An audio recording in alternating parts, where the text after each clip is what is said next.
Hi guys, MelchorMoore.com here, and welcome to my studio. So I just finished this Kandinsky Mimic is what I'm calling it. It is a little piece that I did.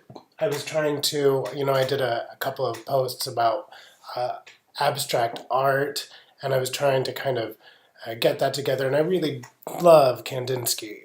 He was doing watercolor, and I guess he's the first sort of abstract artist or the person that they assigned that role to. So I went through a couple of his photos and I tried to recreate the painting, or not recreate the painting, but the intention was to recreate a painting sort of like I did in Manet Mimic.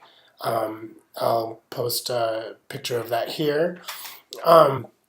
But then as I kind of got going, watercolor is so difficult to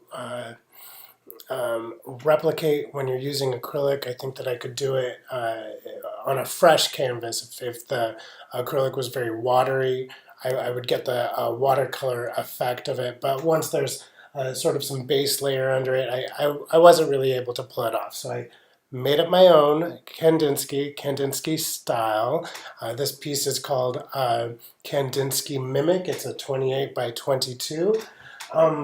Something else that I really wanted to point out was the use of this anthraquinone blue by Golden Artist Colors. In my last post, I think it was with Kitchen One, the guy's sweatpants, I was talking about how I thought that if I layered this a little bit more, it would turn a little bit more glossy. I was wrong. One thing that I didn't notice, and you want to keep an eye out for this if you're new to buying paints, is the word matte, M-A-T-T-E. Matte really creates sort of like a dry, dusty sort of layer, no matter how many layers you put on. So I also really love this ultramarine blue, so I sort of touched up the edges here to give the Chesterfield couch sort of a glossy effect. And you can tell the difference between the how much I really like this anthraquinone blue, the matte, and this ultramarine blue by Ultrecht.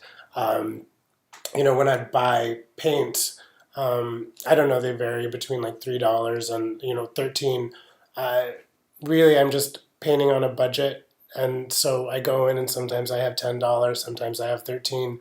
So that's really how I buy my paint. I think that I should try to stick with a brand, sort of figure out the brand, and try different versions of the same brand. But at this point, I'm just painting on a budget. So Kandinsky Mimic, we've got the cat. I think if you zoom in, maybe you can see this sitting on the windowsill. The chandelier, I used gold paint, which I've really been wanting to get into. And so when you look at this, it kind of shimmers. I don't think you're going to be able to see that in this video. I've got the flowers, the roses. I'm going to be introducing this painting into the Rose Festival competition for the Oregon Society of Artists. So hopefully that one gets in, along with I think Room 2 and My Man Named Mimic. So anyway, that's it. Just a short video. Hope you liked it. Don't forget to share, subscribe, like. Bye.